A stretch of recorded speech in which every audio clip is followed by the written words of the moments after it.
mangyaring tumulong. Nakalulungkot ibalita na ang bagyong Christine ay nagdulot ng pagbaha sa bodega ng produkto ni Marvin Agustin sa Luzon. Wasak ng tuluyan ang bodega ni Marvin.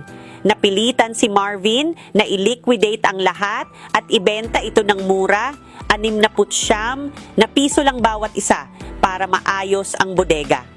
Garantisadong kalidad ng tray, walang pinsala, mataas na kalidad na 300 at 4 na hindi kinakalawang na asero. Maaring gamitin sa lahat ng uri ng pagluluto at ligtas sa microwave. May takip din para hindi maamoy ang pagkain sa refrigerator at siguradong ligtas para sa ating kalusugan. I can assure you that this is a genuine Marvin Agustin product, kaya talagang napakataas ng quality. Nangako kaming mag-refund ng 10 beses kung ang produkto